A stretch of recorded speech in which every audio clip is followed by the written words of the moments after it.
Les doy la bienvenida nuevamente al Club de Lectura Un Mundo Feliz. El día de hoy tenemos nuestra última sesión de Roberto Bolaño y su novela Estrella Distante. Buenas noches a todos. Pues yo había leído, creo que poemas de él, muy pocos, pero no había leído una novela.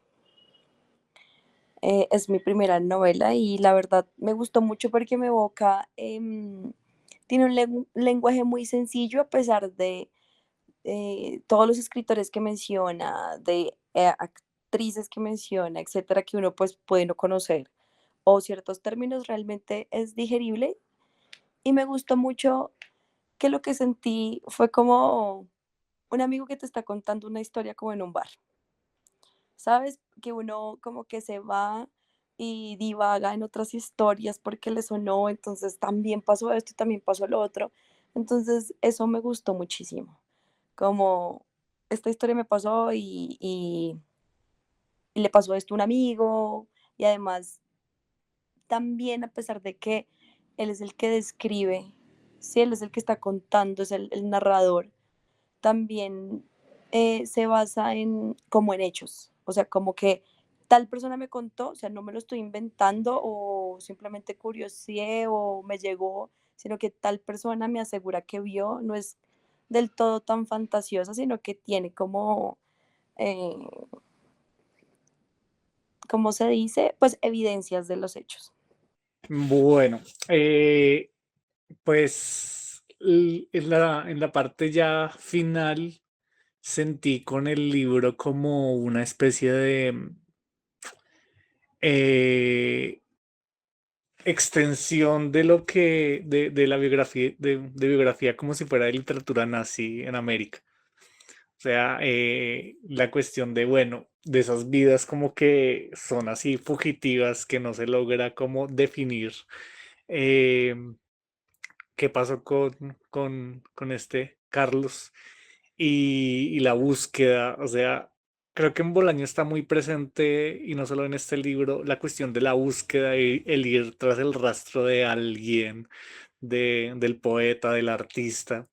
Y la novela es eso, es como la búsqueda, es como recorrer el rastro, y a veces ese rastro resulta siendo falso, hasta el punto de que al final sí en concreto hay como un encuentro, ¿no? Entonces, esa parte la hallé más que todo, eh, ya pues a lo que fue el final, pero sí se me hizo muy curioso que, de hecho, hace poco como que leí Los Detectives Salvajes otra vez, y, y pude establecer una relación mucho más clara entre los dos libros en cuanto a la cuestión de la búsqueda. Pues a mí me gustó mucho lo de esta búsqueda y sobre todo la relación que tiene con, para mí, con dos aspectos. Uno, o sea, con la complejidad, la incertidumbre, ¿cierto? Y otro, con la literatura misma. Y todo basado como digamos, esa línea, el hilo conductor, lo que ustedes acaban de hablar de la búsqueda. Y siempre tomando el pelo, ¿no? Siempre con un humor terrible, riéndose de nosotros, ¿no? Siempre se está riendo del lector. Entonces, primero en ese capítulo 7 comienza a hablar de lo que pudo haber pasado, ¿cierto? De lo que supuestamente dicen. Entonces, que está vagando por ahí, que en Santiago, que en Valparaíso, que en oficios varios, que aparece un poema en una revista universitaria y seguramente es de él, que hay un apartado en la Biblioteca Nacional y que también hay un algo sobre otras dos demostraciones aéreas, etcétera. Y esto lo aprovecha él para hablar, como creo que lo mencionaste ahora, sobre literatura que aparenta ser menor, ¿cierto? Que no ha sido tan tenida en cuenta, no sé si por las editoriales, por la prensa o lo que sea, o por los mismos escritores, más bien. Y entonces eso es supuestamente lo que sí se sabía, pero no se sabe si realmente se sabe, ¿cierto? Y después, entonces comienza a hablar de la leyenda, ¿cierto? Esto era como los chismes y ahora entonces el hombre habla de la leyenda, que se volvió Rosacruz, que está refugiado en el sitio allí de una poeta, de una señora de ultraderecha.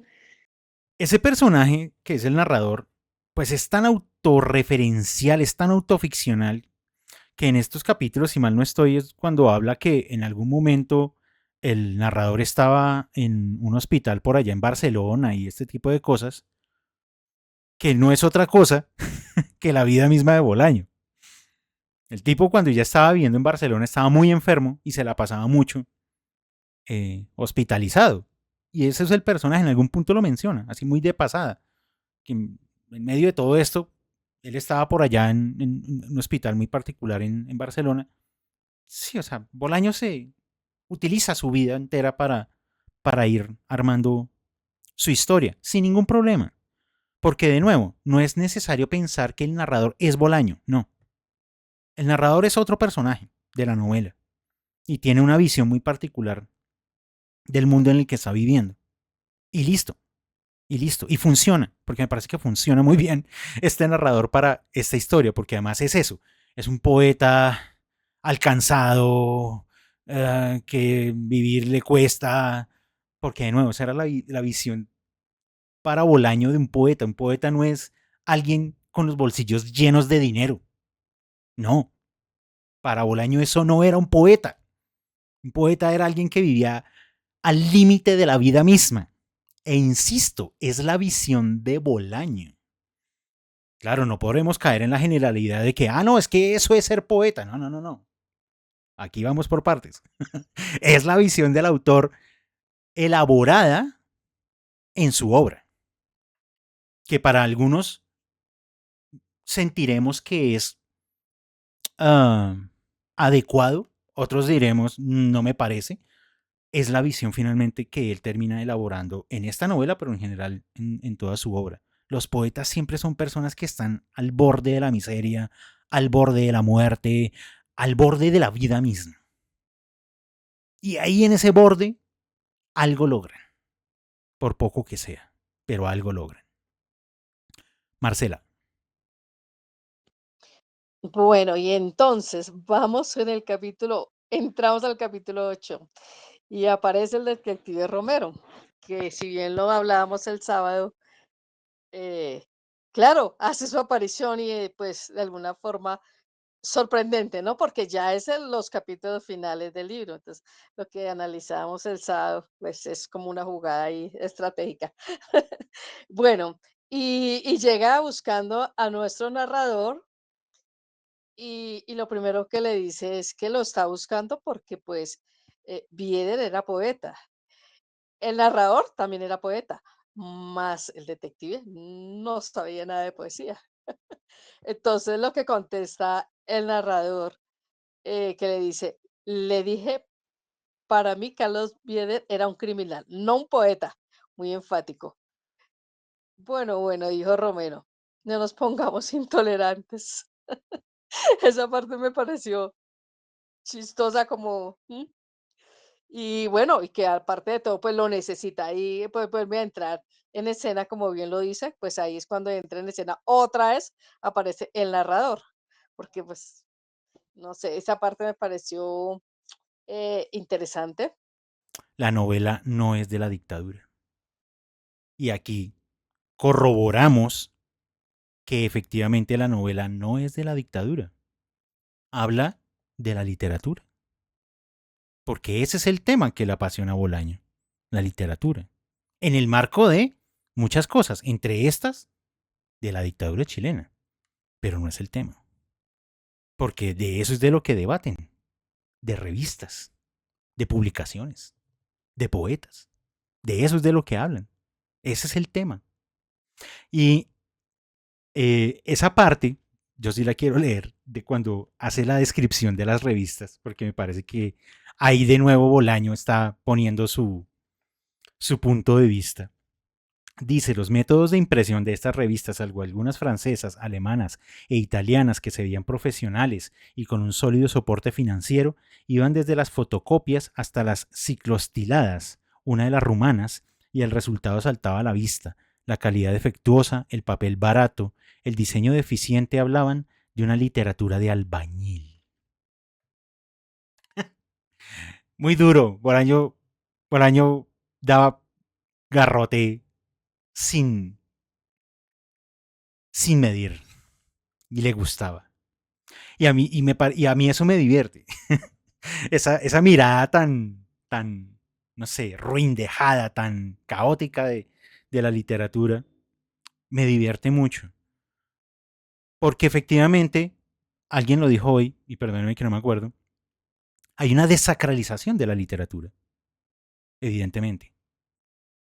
O sea, ya no estamos hablando de ni del genio creador, ni de la literatura como una entidad suprahumana. Como durante muchos años se pensó que efectivamente la literatura dentro de las artes lo era. Aquí hay una sacralización de la literatura tremenda. O sea, la literatura termina siendo eso, de albañil. algo, llamémoslo terrenal, por así decirlo, por ponerle un nombre. Eh, Ese es creo que otro ejercicio que también termina siendo Bolaño en general dentro de su obra. Que la literatura no es de genios, no es de iluminados, no es de personas con capacidades especiales. Y no, no, no. La literatura es una cosa que se termina haciendo en los lugares más insospechados y sobre todo más mundanos. Eh, Porque él pone de plano eso acá y de nuevo en otras de sus novelas. Quien hace literatura es la gente de a pie. O gente con ya ciertas particularidades políticas un poco complicadas como es Carlos Vier, ¿no? Pero al fin y al cabo gente de a pie. Por acá Juliana nos decía, o sea, incluso Viviano estuviera detrás de quien contrató al detective. Porque claro, Viviano desaparece y aparece el detective. Entonces uno dice, ¿era que este Viviano también tenía por ahí sus intereses y puso platica también? Pero de nuevo, no sabemos. No sabemos por qué la novela pues no afirma en ningún momento de manera categórica, pero pues ese es otro vacío que podemos llenarlo también de esa manera. Quiero cerrar de mi parte que una manera muy particular de Bolaño acerca de ese juego de la duda, de lo indeterminado, que me pareció casi el colmo en este capítulo 10, eh, cuando van de camino al encuentro con Bieder, dice lo siguiente. El tren se detuvo en Blanes. Romero dijo algo que no entendí y nos bajamos. Sentía las piernas como acalambradas. Fuera de la estación, en una plazoleta cuadrada pero que parecía redonda, estaban estacionados un autobús rojo y un autobús amarillo. Eso es imposible. En una plazoleta cuadrada pero que parecía redonda, es como, claro, está generando el nivel de indeterminación en el punto más álgido de la novela. Y es saber qué va a hacer Romero con Carlos Bieder. Es casi que nos está metiendo en una suerte de ensoñación para que no nos quede, no tengamos una certeza plena de qué va a pasar con ese personaje. Porque yo decía, ¿qué otra razón para que el tipo me diga en un párrafo que es que nos bajamos en una plazoleta cuadrada, pero que parecía redonda? Por Dios.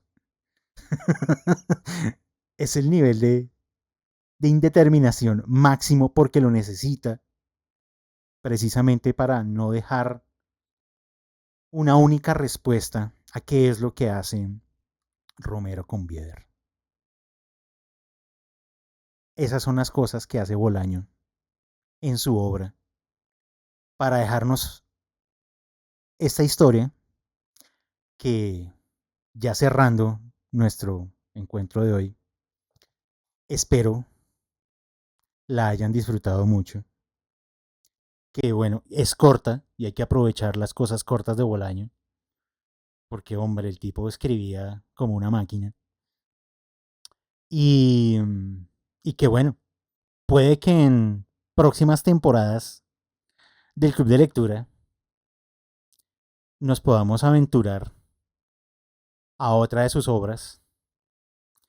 No sé si dentro del espacio del club como tal, porque pues una obra como Los Detectives Salvajes, pues es una obra extensa que demanda varias sesiones.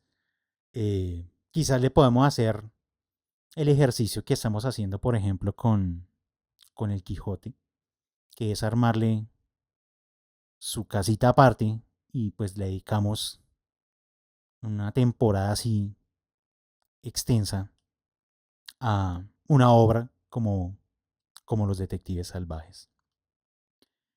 Eso, espero que la hayan disfrutado mucho. Esta es como la, no sé, quinta, sexta, séptima, yo no sé cuántas veces he releído esta novela y me reitero en mi gusto profundo por esta novela, pero pues en general por la obra de Bolaño.